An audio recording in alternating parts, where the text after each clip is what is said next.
Il sistema cooperativo veneto è uno degli anelli importanti dell'economia regionale ed esce dalla fase di emergenza con una sostanziale tenuta che fa ben sperare, ma con sfide non facili come quella dei costi, soprattutto nel settore dei servizi alla persona e del sociale e dei pagamenti e contratti con la pubblica amministrazione.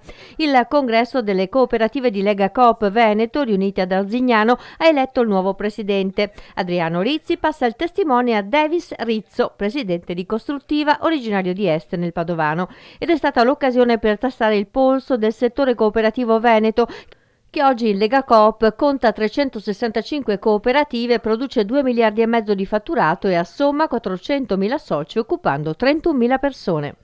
È l'occasione per mettersi a pancia a terra e cominciare una fase nuova di rilancio, di ripartenza.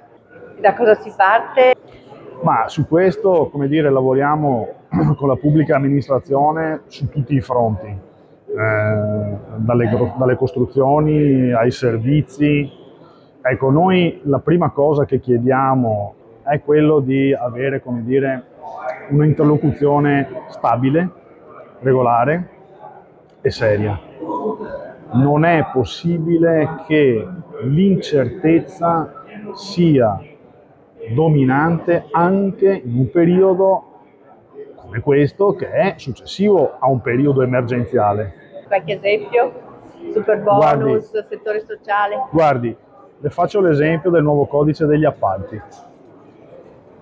È un codice che, dovesse entrare in vigore domani mattina, farebbe ripiombare il settore degli appalti pubblici indietro di 20 anni. Senta, vediamo quello che sta succedendo alla Safilo, nelle grandi aziende multinazionali che si accorpano, escono dal nostro paese, diventano sempre più grandi. Il settore cooperativo come sta cambiando di fronte a questo scenario? Allora, le più piccole, e noi stiamo con i più piccoli come la stragrande maggioranza dell'impresa e dell'imprenditoria veneta, resistono perché hanno dalla loro quello che le multinazionali non hanno, e cioè hanno un legame vero col territorio. Ecco, gli spazi che vengono lasciati dalle multinazionali sono degli spazi che noi dovremmo trovare il modo di occupare, altrimenti quegli spazi rimarranno vuoti.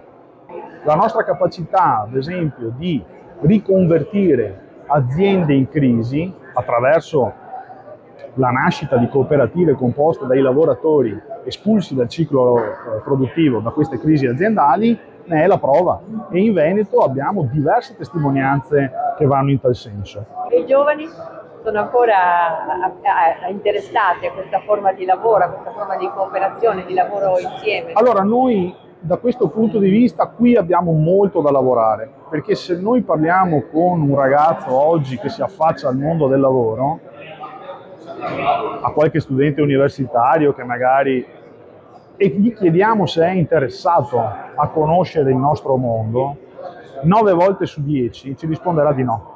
È uno dei temi che mi sono prefissato all'interno della mia relazione programmatica.